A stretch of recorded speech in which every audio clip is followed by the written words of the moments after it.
Olá, revolucionárias! Olá, revolucionários! Eu sou Priscila Estela e nos próximos vídeos, a partir de hoje, eu quero que a gente pense e faça algumas reflexões a respeito da proteção internacional dos direitos humanos e o que a gente vê acontecendo aqui no nosso país, no Brasil, certo?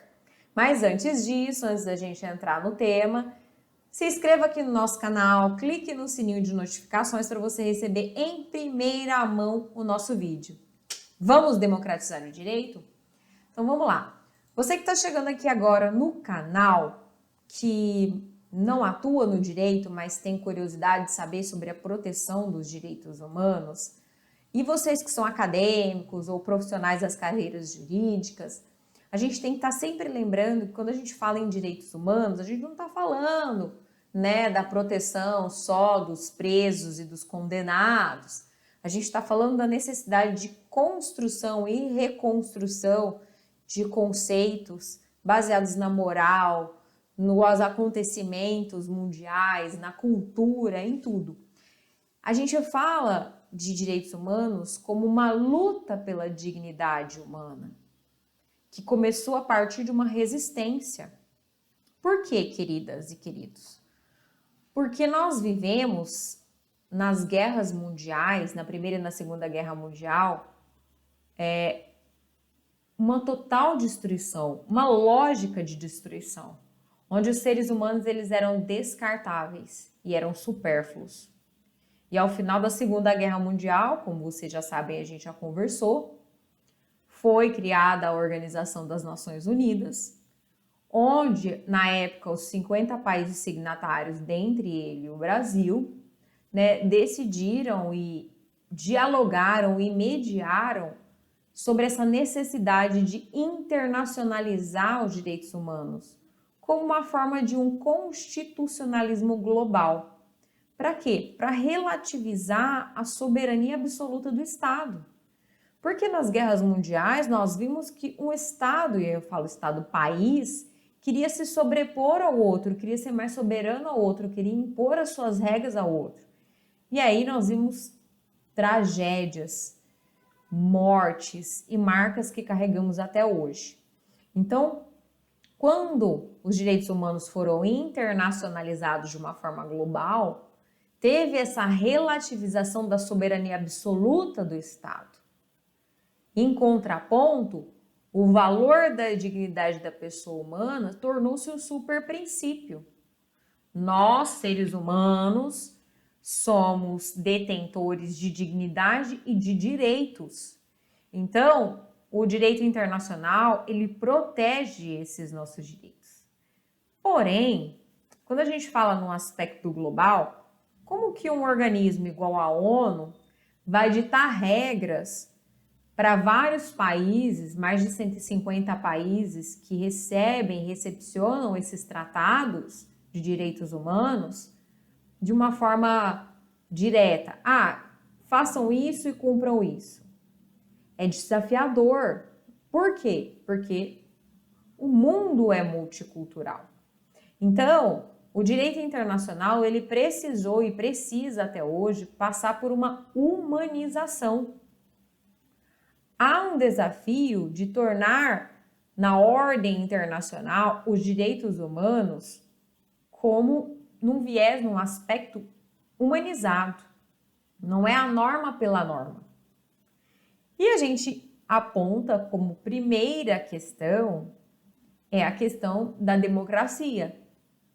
Porque quando falamos em direitos humanos, a gente tem que falar em democracia. Não há direitos humanos sem democracia, muito menos democracia sem direitos humanos.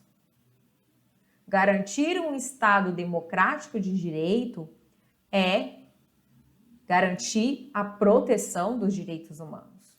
Colocar o ser humano como digno, a dignidade da pessoa humana como um super princípio. E aí a gente fala, obviamente, que essa democracia é garantidora da liberdade dos países livres. Por quê? Porque um país democrático, um país livre, ele tem pluralismo político, ele respeita a liberdade civis e tem a imprensa como independente. Quando a gente fala num país livre, a gente fala de direitos políticos, inclusive a liberdade de expressão e de discussão, que garantem o quê? Esses direitos políticos. Garantem um empoderamento dos indivíduos, dos seres humanos, principalmente daquelas populações mais vulneráveis que, a partir de mobilização política, vão garantir os seus direitos. No vídeo anterior, a gente falou dos destinatários dos direitos e garantias fundamentais e dos direitos humanos, que são todos os indivíduos. Mas eu falei para vocês também que alguns indivíduos, algumas categorias de indivíduos, são mais vulneráveis e precisam de maior atenção para garantir-se a verdadeira igualdade. Então, quando a gente fala em democracia, falamos de direitos humanos, democracia, países livres. Mas, para humanizar o direito internacional e internacionalizar os direitos humanos, a gente precisa entender, a ONU tem que entender e os países soberanos precisam dialogar a respeito do seu multiculturalismo, respeitando a diversidade e reconhecendo o outro país e os outros indivíduos daqueles países como seres plenos de dignidade e de direito. Não dá para colocar todo mundo na mesma caixinha. Até porque as civilizações, elas têm grandes diferenças.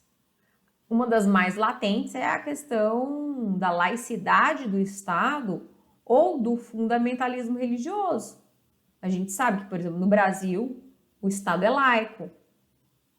Por quê? Porque a partir dessa laicidade do direito, garante-se, inclusive, a possibilidade de quê?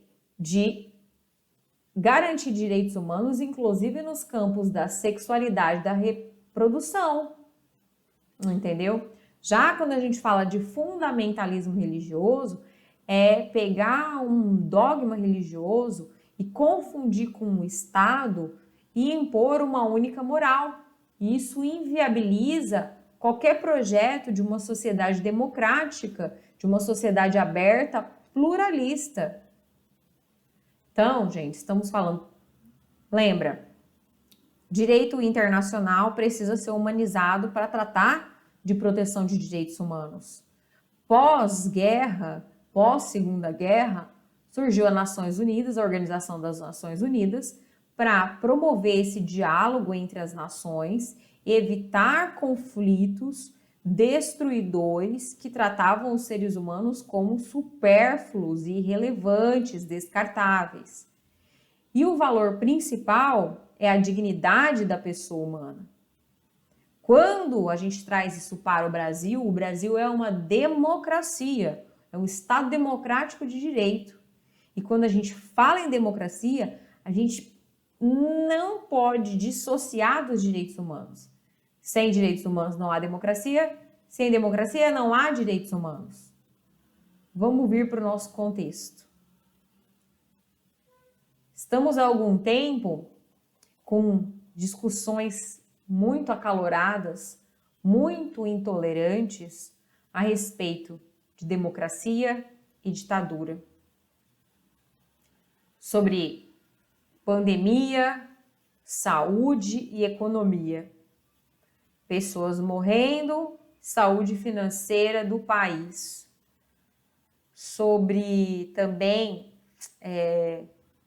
se devemos ou não flexibilizar uma coisa ou outra. E agora? E as pessoas andam cada vez mais intolerantes. Falta respeito. E principalmente aos direitos humanos.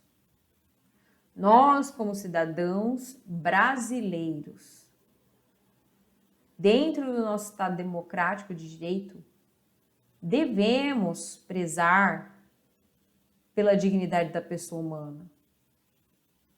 Imagina se a gente deixa isso para lá. Isso quer dizer que o Estado pode fazer qualquer coisa com a gente. Pode executar, pode torturar, entendeu? E isso é terrível, é a pior violação de direitos humanos. Tratar o ser humano como descartável.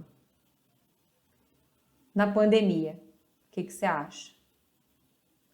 O tanto de pessoas mortas. Diz aqui para mim, revolucionário e revolucionária. Nós somos descartáveis?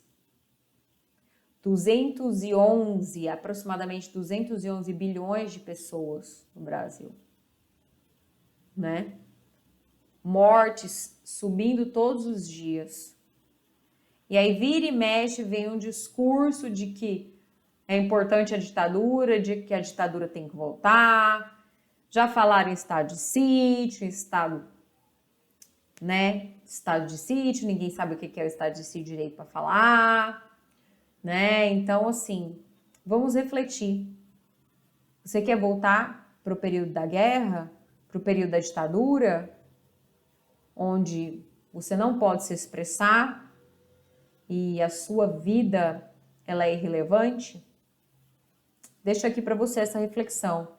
E ouso dizer que nós, profissionais do direito, das carreiras jurídicas, temos por formação acadêmica, por juramento, defender os direitos humanos, já que na nossa pirâmide de Kelsen, a nossa Constituição está no alto, é a nossa norma mais importante, é a nossa norma suprema e soberana.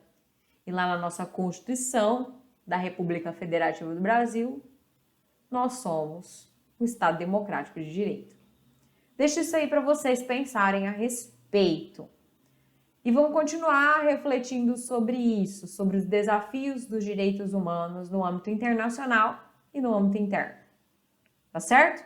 Então, curta o nosso vídeo, deixe seu joinha, comente, me responda aí sobre as reflexões, interaja com a gente aqui no YouTube e nos nossos canais, nas nossas páginas, perfis no Instagram, no Facebook também, Revolução Jurídica e Pri_Stella com S mudo e 2 L's. Até a próxima terça-feira e lembre-se, precisamos democratizar o direito, porque ele é revolucionário. Um grande abraço e até a próxima terça.